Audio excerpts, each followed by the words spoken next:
Saudara-saudara, dunia kembali diguncang sebuah peristiwa yang membuat banyak pihak menahan napas.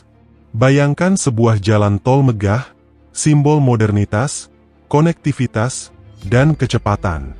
Jalan tol utama di kota Haifa, Israel, sebuah jalur vital yang selama ini dianggap tidak tergoyahkan, kini berubah menjadi puing-puing yang bertebaran. Bukan karena gempa bumi, bukan karena bencana alam, melainkan karena gempuran rudal gabungan dari Iran, Mesir, Qatar, dan Lebanon. Ya, Anda tidak salah dengar, 4 negara sekaligus meluncurkan serangan terkoordinasi yang langsung menghantam jantung infrastruktur Israel. Dalam sekejap, jalan tol yang biasanya ramai dengan kendaraan, penuh cahaya lampu, dan hiruk-pikuk perjalanan, berubah menjadi adegan kacau yang mirip film perang blockbuster. Bedanya, kali ini bukan CGI Hollywood, tapi nyata, dan dampaknya mengguncang satu bangsa. Haifa selama ini dikenal sebagai kota pelabuhan, pusat industri, dan simbol kemajuan teknologi Israel. Jalan tol yang hancur itu bukan sekadar jalur transportasi, tapi nadi ekonomi yang menghubungkan kawasan vital dari utara ke pusat negeri. Ketika rudal menghantam, dunia seakan menyaksikan runtuhnya lebih dari sekadar beton dan aspal. Ini adalah simbol jatuhnya keyakinan akan perisai besi Israel. Ironisnya, pertahanan udara Israel yang selama ini dipromosikan sebagai salah satu yang tercanggih di dunia, Iron Dome, David Sling, dan Arrow, kali ini gagal total menahan hujan rudal dari 4 arah. Seolah-olah perisai itu berubah menjadi payung bocor di tengah badai. Lebih mengejutkan lagi adalah siapa saja pelaku serangan ini.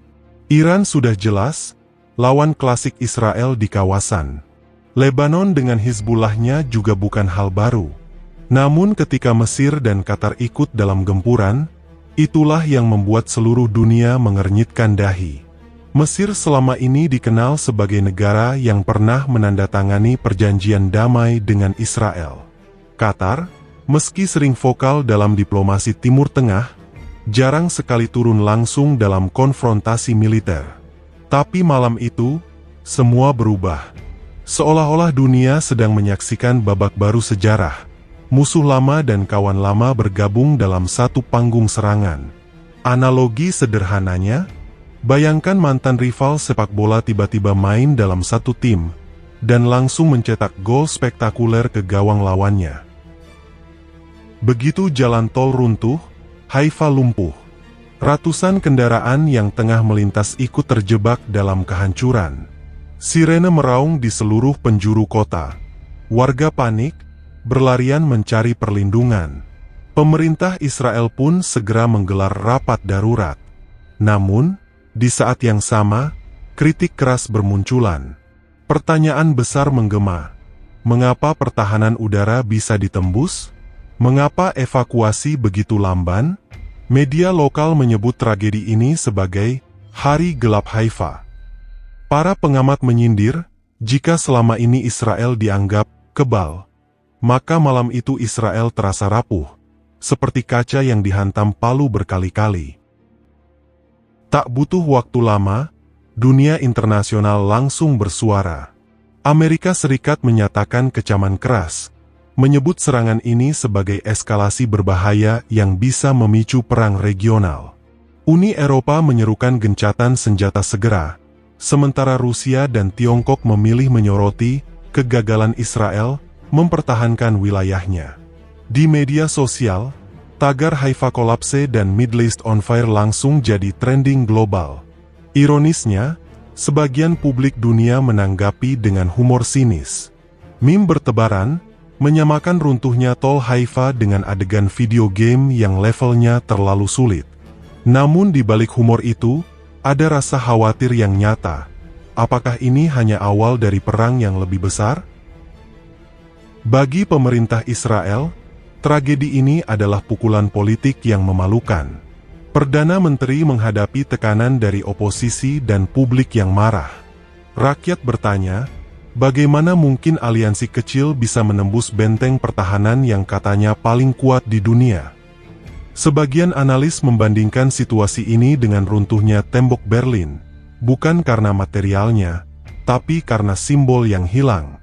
Jika tembok Berlin runtuh menandakan berakhirnya satu era, maka jalan tol Haifa runtuh menandakan era baru kerentanan Israel. Israel kini bukan hanya menghadapi perang fisik, tapi juga perang opini. Dunia melihat mereka tidak lagi sekuat klaim mereka sendiri. Serangan gabungan ini dianggap sebagai sinyal keras bahwa aliansi militer baru sedang terbentuk di Timur Tengah. Iran, Mesir, Qatar, dan Lebanon, meskipun berbeda visi politik, ternyata bisa menyatukan kekuatan dalam satu malam. Bagi Israel, ini lebih menakutkan daripada rudal itu sendiri.